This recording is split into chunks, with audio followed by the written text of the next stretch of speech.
Last lecture में हमने bryophytes complete किया था। आज हम स्टार्ट करने वाले हैं टेरिडोफाइट्स के बारे में पढ़ना।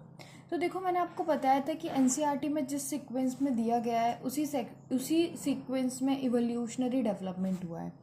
उसी सीक्वेंस में वो एक से ज़्यादा एडवांस होंगे। जैसे एल्गी जो था उससे एडवांस क्या था, उससे एडवांस था ब्रायोफाइट्स। अब ब्रायोफाइट्स के बाद हम पढ़ने वाले हैं pteridophytes.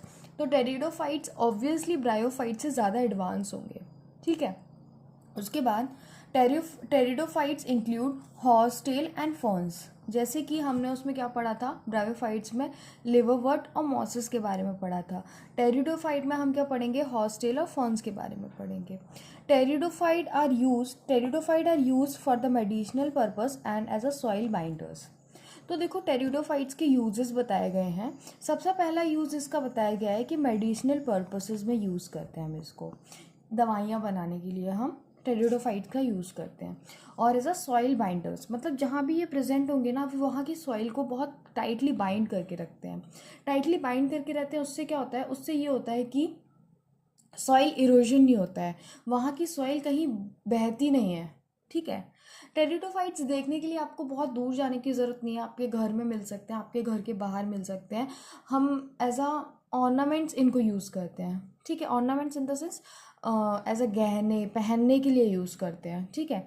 They are frequently grown as ornamentals, ठीक है। Evolutionarily they are the first terrestrial plant to possess vascular tissue, xylem and phloem. This is very important line कि ये पहले ऐसे प्लांट्स हैं, पहले ऐसे टेरेस्ट्रियल प्लांट्स हैं जिनमें वेस्कुलर टिश्यू है। वेस्कुलर टिश्यू क्या होता है, जाइलम एंड फ्लोएम। जो हम आगे पढ़ेंगे जाइलम एंड फ्लोएम क्या होता है डिटेल में पढ़ेंगे, लेकिन अभी आपको इतना याद रखना है कि वेस्कुलर टिश्यू पहली बार कहाँ प्रेजेंट थे, फर्स्ट टेरेस्ट्रियल प्लांट जिनमें वेस्कुलर टिश्यू प्रेजेंट थे वो टेरिडोफाइट्स थे, ठीक है। उसके बाद क्या है, you shawl study more about this tissue in chapter 6। मैंने आपको बताया ना आगे पढ़ेंगे, तो हम चैप्टर 6 में इन टिश्यूज़ को डिटेल में पढ़ेंगे। उसके बाद बताया गया है the pteridophytes are found in cool, damp and shady places, though they में flourish well in sandy soil condition. क्या बोल रहे हैं कि वो कूल, डैम्प और शेडी प्लेसेस में मिलते हैं, पर ये बहुत अच्छे से ग्रो करते हैं, बहुत फ्लरिश करते हैं, कैसी कंडीशन में, सैंडी सॉइल कंडीशंस में। नेक्स्ट पढ़ते हैं, you may recall that in bryophytes the dominant phase in the life cycle of gametophytic is the gametophytic plant body। हमें पता है कि ब्रायोफाइट्स की मेन प्लांट बॉडी क्या थी, गेमेटोफाइट थी, ठीक है।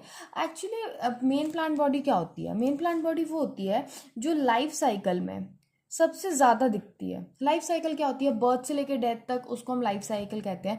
तो जब हम ब्रायोफाइट्स का लाइफ साइकिल देखेंगे तो हम देखेंगे कि ब्रायोफाइट सबसे ज़्यादा गैमीटोफिटिक कंडीशन में रहता है, तो हम बोल देते हैं ये डोमिनेंट फेज है उसकी लाइफ साइकिल का, ठीक है। दोबारा पढ़ते हैं लाइन को, you may recall that in bryophytes the dominant phase in the life cycle is gametophytic plant body. However, in pteridophytes, the main plant body is sporophyte, which is differentiated into two root, stem and leaves। देखो, अभी हम algae और bryophytes पढ़ के आए हैं, उसमें हमने एक चीज़ बार बार पढ़ी है कि leaf like structure, stem like structure, root like structure. पर टेरिडोफाइट में क्या होता है, root like stem like structure नहीं प्रेजेंट होता है, इधर true root, true stem, true leaves present होता है। और मेन प्लांट बॉडी क्या होती है, मेन प्लांट बॉडी क्या है, स्पोरोफाइट है। स्पोरोफाइट में क्या होता है, which is differentiated into true root, stem and leaves, ठीक है। ब्रायोफाइट्स की मेन प्लांट बॉडी क्या थी, गैमेटोफाइट थी, जिसमें root like, stem like, leaf like structures थे। पर टेरिडोफाइट की मेन प्लांट बॉडी होती है स्पोरोफाइट, विच इज, देखो गैमेटोफाइट क्या होते हैं, हैप्लॉइड होता है, और स्पोरोफाइट क्या होता है, डिप्लॉइड होता है, ठीक है। ये भी चीज़ आपको याद रखनी है। गैमेटोफाइट क्या बनाता है, गैमीट्स बनाता है। स्पोरोफाइट क्या बनाएगा, स्पोर्स बनाएगा। ये बेसिक चीज़ें दोनों के बारे में जो आपको पता होनी ही चाहिए, ठीक है। स्पोरोफाइट किस में डिफरेंशिएटेड है वो बता दिया। उसके बाद क्या है, this organ possess well differentiated vascular tissue, xylem and phloem present होता है, विच इज रिस्पॉन्सिबल, इन्हीं की वजह से actually true roots and true leaves और ट्रू स्टेम्स प्रेजेंट होते हैं, that are subtended by leaf like appendages called the sporophyll. अब देखो, क्या नहीं, सॉरी गलत पढ़ दिया कुछ तो, ठीक है। These organs possess well differentiated vascular tissue, okay. उसके बाद क्या दिया हुआ है,